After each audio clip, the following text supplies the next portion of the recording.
በዚህ ልክ ውሸት ለምን አስፈለገ? የሐዋዝ ማየት ይችላል። ስንቱ ትብታብ ውስጡ አለ። ገንዘብ ጥቅም አለው። ማባባያ ብዙ ነገሮች አሉ። ከተሻገርኩ እንኳን ራሱ ዛቻዎች አሉ። ከዚህ የወጣበትን እኮ ምክንያት መጋቢው እኮ እንዲህ ተናግሮ ነበር። በሩን እያየሁ እንደምጠብቃት ዘንጋ ብታስተውል መልካም ነው። ሰምተኸኝ አልተጎዳህም። እስኪ ረገጥ አድርጉና ዛሬ የኔ ቀን ነው በሉ። ሐሰተኛ ነቢያቶች ትንቢት ሲያልቅባቸው የሚጸልዩት የእምነት ጸሎት። እስኪ ረገጥ አድርግና ቀኑ ዛሬ የኔ ነው በል። ያላገባችሁ ሰዎች ይሄንን ሰምታችኋል? ግን እድሉን አይፈጥሩም፣ አያገቡም። ስልክሽ ትበል።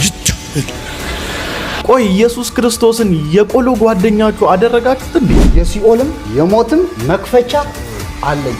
ኢየሱስ ጋር የሲኦል መክፈቻ ምን ያደርጋል? በጋሻው ደሳለኝ ይቅርታ አልጠይቅም እንደውም ይብስብኛል እያለ እኔ ለተናገርኩት እኔ ላስተላለፍኩት መልእክት ምንም ይቅርታ አልጠይቅም። የማንም ሕፃን መጫወቻ ሆኑ እናታችን። ምሕረቱ ብዙ ነው፣ ምሕረቱ ብዙ ነው፣ ብዙ ነው፣ ብዙ ነው። ምሕረቱ ብዙ ነው፣ ብዙ ነው።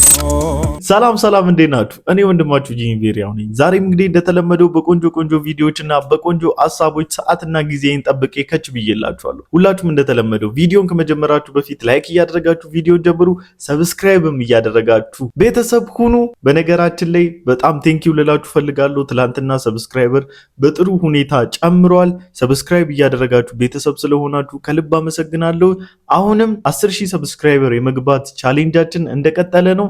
ዛሬ እንደማታሳፍሩኝ ተስፋ አደርጋለሁኝ። ሁላችሁም ሰብስክራይብ አድርጉ። ሰብስክራይብ በመዋሸታችሁ የምታገኙት ጽድቅ እንዳለ ነው እንዴ የሚሰማችሁ? ስለ ሐዋዝ በዚህ ልክ መዋሸትና በዚህ ልክ የቤተ ክርስቲያንን ክብር ለማዋረድ መጋጋጥና መላላጥ ለምን አስፈለገ? የሐዋዝ ማየት ይችላል። ሐዋዝ እኮ ከብዙ ጣውር በኋላ ቀላል ይመስላል ስናወራው እንጂ ስንቱ ትብታብ ውስጡ አለ። ስንት ነገር አለ። የገንዘብ ጥቅም አለው። ማባባያ ብዙ ነገሮች አሉ። ያ ከተሻገርኩ እንኳን ራሱ ዛቻዎች አሉ። የሞት ጭምር አለ። ቀላል ነገር ይመስላል አይደል? እንዴ ስናስብ ዝም ብሎ መጣ ሐዋዝ ምናምን ተጠመቀናል እኮ አይደለም። ስንት ቻለ። ከዛም አልፎ ፋሚሊ ጋር ይደርሳል። ቤተሰብ ጋር መጥቶ እንዲህ ከተመለሰና እንዴ ሐዋዝ እኮ ቀና ሳስቶ ይጠመቀ እውነተኛ ለጌታ ነው የምንኖረው ካሉ ያ ሁሉ እንባ እውነት የፍቅር ከሆነ እንዴት ልታስገድል ትሞክራለህ? እንደዚህ አይነት ውሸታም ሰው እንደዚህ አይነት የወንጌላውያን አማኞች ጥላቻ ያለው ሰው በቃ ለየላቸው። ታውቃላችሁ ቲክታክ ላይ ያሉ አሁን እንደዚህ አይነት ስራ የሚሰሩ ሰዎች ለይቶላቸዋል። ጴንጤው ከኦርቶዶክስ ጋራ ተዋዶና ተስማምቶ ተጎራብቶ ላይ ጎረቤት ሆኖ እንዳይኖር በቃ እያደረጉ ነው። ሊትራሊ ይሄንን ሚሽን ነው ተቀብለው እየተንቀሳቀሱ ያሉት። እንደነ ልደተ ቃል እንደነ ያያ ዘልደታ አይነቶቹ እንደነ ዘማርያም አይነቶቹ ይሄንን ሚሽን ነው በቃ ይዞ እየመጡ ያሉት። የእውነት መንግስት የሆነ ነገር ሊያደርግ ይገባል በዚህ ጉዳይ ላይ። ምክንያቱም ዴይ ቱ ዴይ እየተናገሩ ያሉት ነገር የወንጌላውያን አማኞችን ስም ከማጠልሸትና የወንጌላውያን አማኞችን ክብር የሚነካ ነገር ከመናገርም ባለፈ ሶሻል ላይፍ የሚያበላሹ የሚያጎድፉ ንግግሮች ማስረጃ በሌለበት እንደዚህ አይነት ንግግሮችን እስከ ማድረግ ደርሰዋል። ሰሞኑን በዚህ ወንድም ላይ መምህር ዘማርያም የተባለ ወንድማችን ከዘማሪ ሐዋዝ ጋር ተገናኝቶ በገደም ዳሜ ሊያስገድለው አይነት ነገር ሲናገር ሰማውና ትንሽ ነገር ለማለት ፈለኩኝ። ለመምህር ዘማርያም አይደለም ለዘማሪ ሐዋዝ ነው። ሐዋዝ አሴን ታውቀዋለህ። ወንጌል ለአሴ ምን ማለት እንደሆነ፣ ኢየሱስ ለአሴ ምን ማለት እንደሆነ፣ የጠፋ ሰው በጨለማ ያለ ለአሴ ምን ማለት እንደሆነ፣ ከክብር ስፍራ ስለ ኢየሱስ ብሎ ስደትን፣ ማጣትን፣ መጣልን፣ ስለ ወንጌል ዋጋ መክፈልን ምን ማለት እንደሆነ አብረህ ወጥተህ አይተዋል። በሞት ጥላ መካከል እንዴት ይራመድ እንዳለ ነፍሱን እንዴት ጌታ ከብዙ ወጥመድ እንዳዳነ በቅርቡ እንኳን በቲቪ ያየን አይደለ? አንተ በቦታው ነበርክ። ከምን ያክል ሞት ጌታ እንዳዳነው አንተ ኢየሱስ ክርስቶስም የእውነት ማለት ነው።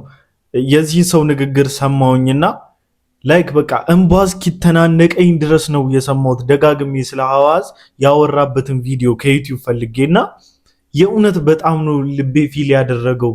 አይገባውም ስላችሁ አሰግድ በጣም ነፍሳት ያለው መንሰፍሰፍ አይቻለውና አንድ ከቪዲዮ ላይ ያገኘሁትን ነገር እስቲ ላሰማችሁ። ውለህ እንዴት አመሸህ ቤቢ? ያው ቤቢ ስለምለው እዚህ ፎርማል ሲሆን ሐዋዝ ለዋለው እንጂ ቤቢ ስለምለው እንዴት ውለህ እንዴት አመሸህ ቤቢ? በሩን እያየሁ እንደምጠብቃት ዘንጋ። ብታስተውል መልካም ነው። ሰምተኸኝ አልተጎዳህም። በስውርና ያለ ምክር በሄድክበት መንገድ እንባና ስብራት እንደነበር ትርፍ ታውቃለህ። ከሆነብህ በላይ እንዲሆንብህ አዝነህ ተጎርተህ አንሰህ ማየት ለኔ ሽንፈት ነው። ሮብን መቅረትህ ልክ አልነበረም። ነገ ብትመጣ ከሁሉ የተሻለ ነው። ደግሞም አንተ ጎድለህ ሙላት እንደማይሰማኝ ብታውቅ መልካም ነው። አሁን እንደ ታላቅ ወንድምም በወንጌል እንደወለደህ አባትም አዝኛለሁ፣ አዝኜልህም አለሁ። እንዳዝንብህ አታድርግ። ናና የወንድም እህቶች ልብ ይረፍ። ስለ ክርስቶስም ወንጌል ወደ ጢሮአዳ በወጣሁ ጊዜ ለጌታ ሥራ ምንም በር ቢከፈትልኝ ቲቶን ወንድሜን ስላላገኘሁት መንፈሴ ረፍት አልነበረውም እንዳለ ቅዱስ ጳውሎስ የኔም ልብ እንዲሁ ነው የሆነው። ሰላም እደር ብዬ ጻፍኩለት። ሳይመልስ አደረ እና እሑድም ሳይመጣ ቀረ እና ሰኞ ዕለት ደወልኩለት። ይቅርታ ስላልመጣው መልእክትህንም አይቼዋለሁ፣ ግን ነገና ከነገ ወዲያ ፈተና ስላለኝ ታገሰኝና ሐሙስ እመጣለሁ አለኝ። በ12 ማለት ነው። እና ይሄንን ካለኝ በኋላ ሐሙስ መጣ።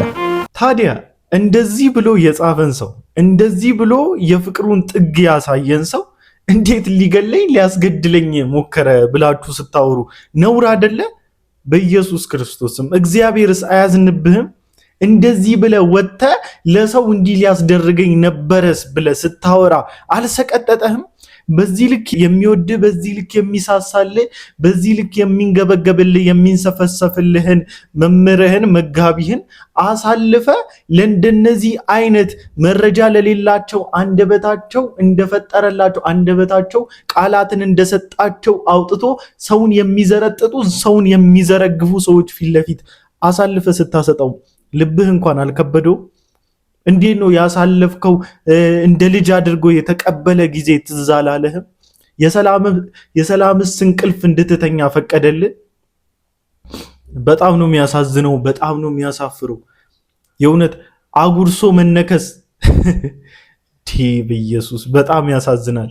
በጣም ብዙ አየው። በጣም ብዙ ማለት ነውና እግዚአብሔር ልቡን ይመልስለት ብዬ ነው የተመኘሁት። ዝም ላይ ትችላለህ። ሐዋዝ እኮ ከብዙ ጣውር በኋላ ቀላል ይመስላል ስናወራው እንጂ ስንቱ ትብታብ ውስጡ አለ። ስንት ነገር ስለ ወንድማችን ስለ ሐዋዝ እንጸልያለን። ምርጫው ቢሆንም ግን ድካምና ውድቀት ነውና ከክርስቶስ ማፈግፈግ የጌታ ምሕረት እንዲደግፈው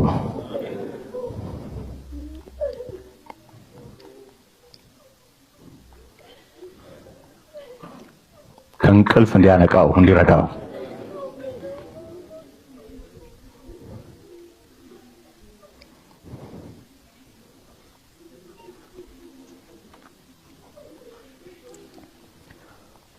ያፈገፈገው ከኛ ሳይሆን ከወንጌል እውነት ከብርሃን ስለሆነ እግዚአብሔር ምሕረት እንዲያደርግለት እንጸልያለን።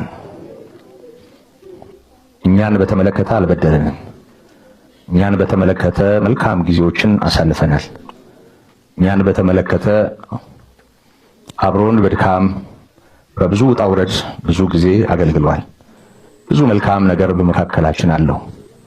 የራሱን ሕይወት በተመለከተ ግን ጨለማ እንደወረሰው እንደወደቀ ነው የምናውቀው። እንዲህ እንኳን በዛ ልክ አፈግፍጎ በዛ ልክ የምርጫውን ሕይወት መኖር መርጦ እንኳን እነሱ ለሱ ተሰብስቦ እግዚአብሔር ምሕረት መለመን እንዲነቃ ከተኛበት እንዲነቃ ከመጸለይ እንኳን ወደኋላ ላሉ። እንዴት አይነት ሞራል ቢኖራችሁ ነው ይህ? እስቲ እንደው ዝም አዳምጣችሁ ታውቃላችሁ? ሰምታችሁትስ ቢሆን እንደው ልባችሁ ይታዘዝላችኋል? እንደዚህ አፍላፊ ለመናገር ከአንደበታችሁ ክፋትን ለማውጣት ልባችሁ ራሱ ይታዘዝላችኋል? በጣም ዘማርያም በጣም ነውረኛ ነህ። እዚህ ሚዲያ ላይም ቀርተ የለቀከው ሰው በጣም ነውረኞች ናችሁ። እኔ በዚህ ሁሉ መሃል የተረዳሁት ሐዋዝ የተናገረው ነገር እውነት ሆኖ ወይም ደግሞ ዘማርያም የተናገረው ነገር አበሳጭቶኝ ሳይሆን በዚህ ሁሉ መሃል የተረዳሁት ነገር ግን አንድ ነገር ነው። ለወንጌላውያን አማኞችና ለነዚህ ለቃለ አዋዲዎች ያላችሁን ልክ የሌለው ገደብ የሌለውን ጥላቻችሁ ነው። እግዚአብሔር ይህንን ጥላቻችሁን ከውስጣችሁ ፈንቅሎና ፈልቅቆ እንዲያወጣ እንጸልይላችኋለን። እኔ ለተናገርኩት እኔ ላስተላለፍኩት መልእክት ምንም ይቅርታ አልጠይቅም። እንደውም እየጨመርኩ ግፍ ስትሰሩ፣ ወንጀል ስትሰሩ፣ አመፅ ስትሰሩ ብቅ እያልኩ ንስሐ ግቡ እላለሁ። ጮህብሃለሁ፣ እንደ ዮሐንስ ሁልጊዜ ጮህብሃለሁ። እጃችሁን ታጠቡ እላችኋለሁ ማለት ነው። እቺ ከባድ ናት። እንግዲህ ምን ይዛ እንደምትመጣ እግዚአብሔር ነው የሚያውቀው። ብቻ ለምን ይሄን ያለበትን ምክንያት ደግሞ በቤተ ክርስቲያኒቷ ውስጥ ያለውን ድብቅ አጀንዳና ድብቅ ሴራዎች ደግሞ ተንትኗቸዋል። በአጭሩ አጠር አድርጌ ያሳያችኋለሁ። በትዕግስት ጠብቁኝ። ሞዓ ተዋህዶ ስለሚባለው አንጃ ወይንም ፖለቲካዊ ቡድን ነው። ሞዓ ተዋህዶ ማናቸው? ይህ ቡድን በኢትዮጵያ ኦርቶዶክስ ተዋህዶ ቤተክርስቲያን ማህበረ ቅዱሳን ውስጥ ቀደም ሲል የነበረና በኋላ ግን አፈንግጦ በመውጣት የራሱን ፖለቲካዊ እንቅስቃሴ በኃይል በአፈሙዝ እመልሰዋለሁ ብሎ በገሃድ ተደብቆ አይደለም ተገልጦ ፖለቲካዊ እንቅስቃሴ የሚያደርግ መርዛማ ቡድን ነው። ሞዓ ተዋህዶ። ሞዓ ተዋህዶ ከሀገር ውስጥ እስከ ውጭ ሀገር ኔትወርክድ ነው። መደበቂያው የኢትዮጵያ ኦርቶዶክስ ተዋህዶ ቤተክርስቲያን። በነገራችን ላይ የሚናገረው ነገር በጣም 100% ትክክል እንደሆነ እርግጠኛ ነኝ። ምክንያቱም በጣም የሚያከብሩት በጣም የሚወዱት በጣም ትልቅ ቦታ የነበረው በአጭሩ ከበርቴም ጭምር ነበር እዛ ውስጥ። ከዛ የወጣበት ምክንያት ኢየሱስ ክርስቶስን ሰብኳል፣ ሱት የሆነ ትምህርትን አስገብቷል፣ ኑፋቄን እያስተማረ ነው እያሉ ደግሞ በጣም ተጽዕኖ ይፈጥሩበት ነበረ። ከዛም በኋላ ኢየሱስ ክርስቶስ እንግዲህ ተገልጦለት የግል አዳኙ አድርጎም ተቀብሎ እሱም በገዛ ፍቃዱ አፈግፍጎም ወጥቷል። ከዛም አምልጧል እና የሚናገረው ነገር በጣም ትክክል ነው ብዬ አስባለሁ። በደንብ ያውቃላ ከትላልቆችም ጋራ ከትላልቅ እስከ ትናንሽ ከከፍታ እስከ ዝቅታ ወርዶ ያየም ሰው ነው ብዬ ስለማስብ እንደዚህ አይነት ነገሮችንና አሻጥሮችን ያውቃል ብዬ አስባለሁ። ዓላማው ቢቻል ያከተመውን ያበቃውን ጥንታዊውን የዘውድ አገዛዝ ወደ ምድራችን ለመመለስ ነው። ይህ አክራሪና ተገንጣይ የፖለቲካ ቡድን ወይንም አንጃ ለሪቬንጅ ያቀባበላቸው ታርጌት ግሩፖች አሉት። እነዚህ የቤተክርስቲያን አጥቂ አካላት አንደኛ ሙስሊሞች ናቸው። በተደጋጋሚ ክርስቲያኖችን የሚያርደው አብያተ ክርስቲያናትን የሚያቃጥለው ይሄ አካል። ሁለተኛው አዲስ በቀል የሆነው ጽንፈኛ ፕሮቴስታንት። ሶስተኛው ታዋቂ ፈና እምነት አራማጆች ናቸው። ያነጣጠሩት ሜን ፎከሳቸው እነኚህ ናቸው ማለት ነው። እኚህ ደግሞ እንግዲህ በፖለቲካ መጨማለቅ ውስጥ ያሉ በውጭ ሀገራት ተቀምጠው ወደዚህ ወደ ኢትዮጵያ ላሉ ህዝቦች መርዝን የሚዘሩ መርዝን የሚረጩ መርዛማ ሰዎች ናቸው። ይሄን ደግሞ ሁላችንም የምናውቀው ጉዳይ ነው። የዚህ ቡድንን መርዛማ አካሄድ ለማታውቁ አንዳንዴ ዋሃን ጥቂት መልኩን እንድታውቁት አንድ 4 ነጥቦችን እነግራችኋለሁ በደፈናው ማለት ነው። አንደኛው ቡድኑ ከሀገር ውስጥ አንስቶ እስከ ውጭ ሀገር ሰንሰለት ፈጥሯል። ሞዓ ተዋህዶ በመላው ኢትዮጵያ የተዘረጋ ነው። ከኦጋዴን ከጎዴ ጀምሮ ማለት ነው። ሁለተኛው ቡድኑ የተደበቀው ወይንም ያለው የሃይማኖት ካባ ውስጥ ነው።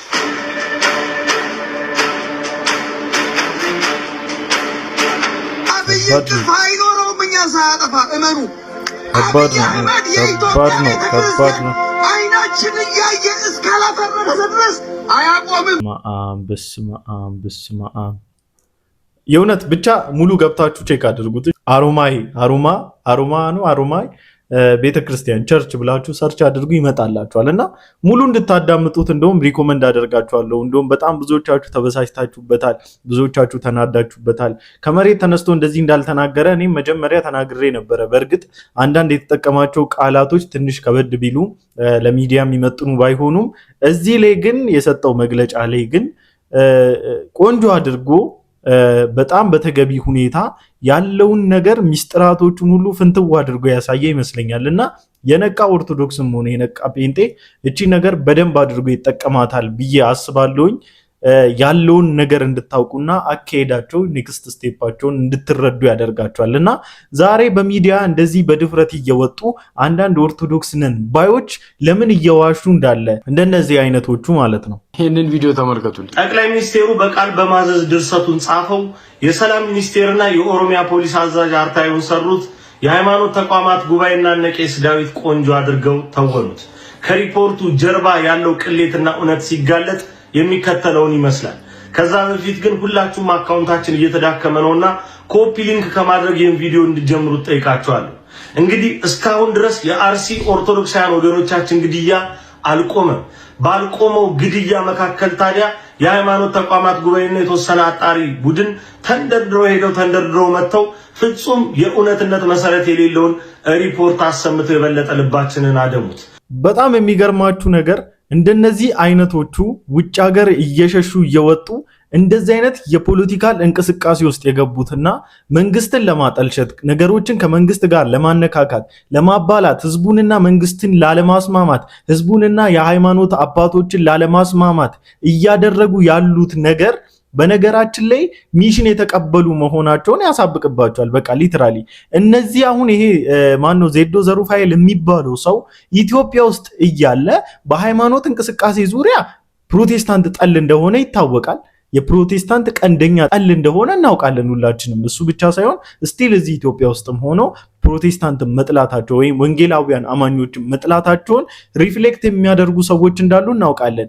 ግን ነገሮችን ከፖለቲካ ጋራ ማወሳሰብና ከፖለቲካ ጋራ ማነካካት የተፈለገበት ምክንያት የሆነን አገዛዝ መመስረት ስለሚፈልጉና የሆነን አገዛዝ መንግስትን በማጠልሸት ያሉትን የሃይማኖት ተቋማትን በማጠልሸትና በመዝለፍ የራሳቸውን በማስከበርና ሰምቲንግ የሆነ ፖለቲካል ኢንስቲትዩሽን ለመመስረት ስለሚፈልጉ ነው።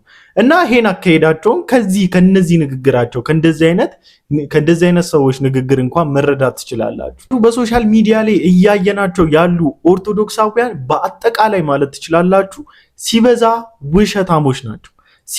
ውሸታሞች ናቸው። ይህን መልእክት የማስተላልፈው ቅዱስ ሲኖዶስ ነው። እዛው ውስጥ መግደያ ያላቸው ይቅርታ አልተጠየቀበት እውነት ብቻ ነው የሚያሸንፍ። እስላሞች ላይ የሆነ አይነት ዘመቻ እንዲከፈት ዛሬ እንደዚህ አድርጉልኝ። መጀመሪያ ቪዲዮን ላይክ አድርጉትኝና የመደመር ምልክት መኖር አለመኖሩን እሱን አረጋግጡ። ካለ አጥፉትኝ። ኮሜንት ሴክሽን ላይ ወንድማችን ናበቃ ብላችሁ ጻፉለትኝና ቪዲዮን ፋቨራይት ኮፒ ሊንክ እያደረጋችሁ እንዲደርሱ አድርጉልኝ።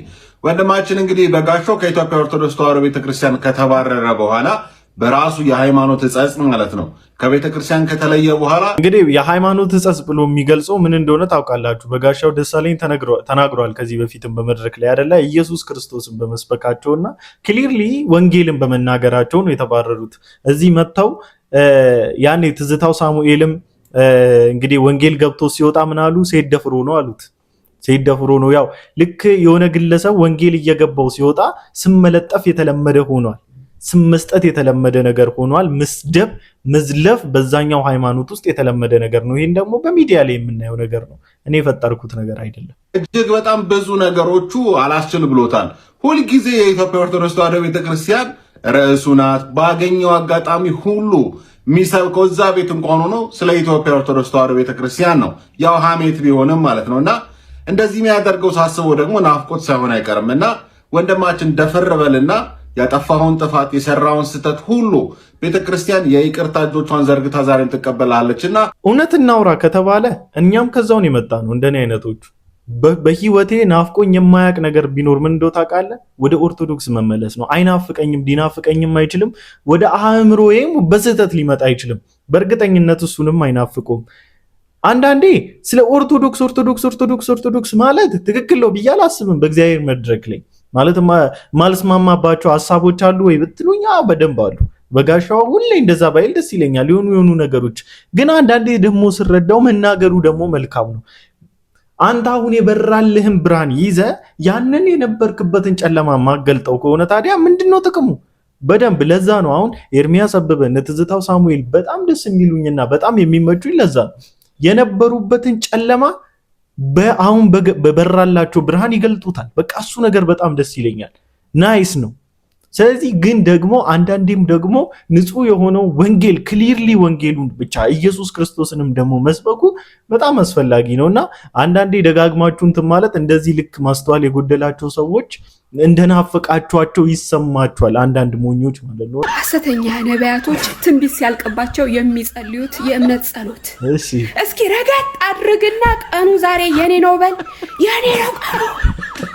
ትልቅ ቢዝነሶችን ሳለፋ ላቤን ሳላንጠባጠብ ብዙዎች 10 ዓመት 20 ዓመት የወሰደባቸውን እኔ ወሰድኩት በል። አቤት አቤት እግዚአብሔር ሰው ጨበጥኩት። ቪዛዎች ተመቱ። ውሰድልኝ። ብዙ ሰዎች ብዙ ሀገር ላይ ትራቭል ስታረጉ ያለው ምንድነው? ከምር ግን ማለት ነው ሀፍ በቃ በጣም ከሀፍ በላይ ከግማሽ በላይ የሚባሉ ኢትዮጵያ ወንጌላውያን አማኞች እንዲህ ተብለናል ማለት እናውቀዋለን። ስፔሻሊ ውጭ ሀገር ትወጣለህ ያልተባልክ ጴንጤ ካለ ናና አናግረኝ ተብለናልና ግን የእሷ ገርሞኛል። እንዴ ምን አይነት ታዳምጫቸው ነው በዚህ ልክ የሸመደድሻቸው? ደግሞ ፐርፌክት በቃ ትክክለኛ እነሱ የሚሉትን ነገር ይሄ ፒፕሉን ብሬን ወሽ የሚያደርጉበት ፒፕሉን የሚሸውዱበት ትሪክ የሚያደርጉበት ሜትዳቸው ነው። የፒፕሉን መሻትና ፍላጎት ስለሚያውቁት ማለት ነው። ያንን ትልልቅ መኪና በመንገድ ላይ ስታልፍ ያየኸውን በእምነት ወሰድልኝ። አንተ ሳትማር 3 ዓመት ሳትለፋ ከተመረቁት ጋር ካባውን ለብሰህ ትቀመጣለህ። አሜን በልና አፈስ አድርግልኝ። ወሰድኩት። እኔ አፈስ አድርግ ውሰድ የሚለው አይደለም የሚገርመኝ ማለት ነው። በጣም የሚገርመኝ አሜን የሚለው ሰው ያልሰራው ቆይ ከየት ነው ይመጣል? ከየት ነው? ቆይ እንዴት ነው የሰውን ዕቃ የምትመኘው? እንዴት ነው የሰው መኪና የምትመኘው? እኔ አሁን ለምሳሌ እኔ አሁን ጓደኞቼን ብትጠይቁ እንደኔ መኪና የሚወድ ያለ የለም። በቃ በጣም ነው የምወደው። እኔ መኪና መንዳት ፈራለሁ፣ እነዳለሁ ግን ፈራለሁ። በጣም ነው ፈራው ግን በጣም ወዳለሁ። እኔ የሆነ ሰምቲንግ የሚገርም መኪና ካየው ማለት ነው ጌታ በሚያውቀው ቆሜ እስከ ጥግ እስኪሄድ ድረስ ምናምን ጠብቄ ምናምን ሲያልፍ ምናምን ነው የሚሄደው። ቆንጆ መኪና ዩኒክ ካየው ደግሞ ቪዲዮ አለ ስልኬ ላይ ቀርጻለሁ ምናምን ነገር ማለት ነውና ግን አንድም ቀን ተሳስቼ አፌ ላይ ወስጄሻለሁ ምናምን ሜቢ ከናንተ የምንሰማው ለቀልድ እንል ይሆናል እንጂ አፌ ላይ ሊመጣ የሚችለው የሆነ ታይም ላይ በቃ እግዚአብሔር ረድቶኝ ቢሊየነር ሲሆን እገዛታለሁ እላለሁ። በቃ መበርታት እንዳለብኝ መስራት እንዳለብኝ ለጓደኞቼ ራሱ ማወራው እንደዛ ነው። በቃ እኮ ብንሰራ እኮ የሆነ በደንብ ቆልፈን እኮ እቺ ስራችን እኮ ብትሳካልን እንገዛታለን ነው የምንለው እኛ እንኳን ማለት ነው እኛ ታናናሾቻችሁ እንኳንና በጣም ነው የሚያሳፍረው። አሁን የወንጌላውያን አማኞች ብሬን ዎሽ እየተደረጉበት ያለው መንገድ በጣም ያሳዝናል። ለምንድን ነው የማያገቡት? አጋጣሚውን አይፈጥሩም፣ እድሉን አይፈጥሩም፣ አያገቡም። ስልክሽ ስትበል መልሽ ሁለቴሌ ለዚህ ላይ እውነት እድሉን ፍጠር፣ አጋጣሚውን ፍጠር። አንዳንድ ሰዎች አሉ በቃ አሁን ቸርች ራሱ ሲመጡ ይሄ የኮሪያ ወታደር ይመስሉ በቃ ሲገቡ ራሱ እንዴ ወደዚህም እበል ዞር በል መለስ ቀለስ በል ወይ ሩትን ወይ ቦይዝን ታገኛለህ። እረፍ ትላለህ ወይ ትቤዣለህ ወይ ይቤዣዋል። ምንድነው ዝም ብለህ የለቀማ ህይወት አጠገባቸው ያለው ሰው ንኩትና ወይ ትቤዣለህ ወይ ደግሞ ይቤዣዋል በሉት። ምንድነው የለቀማ ህይወት? በኢየሱስም በሉት። አጋጣሚውን ፈጠር እንጂ በሉት። ይሄ ጥሩ ነው። በነገራችን ላይ ስፔሻሊ የጌታን ፍቃድ በሚያከብሩ ሰዎች በጣም እደነቃለሁ፣ በጣም እደመምባቸዋለሁ። ግን ደግሞ ማለት ነው የጌታን ፍቃድ ያልተረዱ ደግሞ በጣም ብዙ ሰዎች አሉ።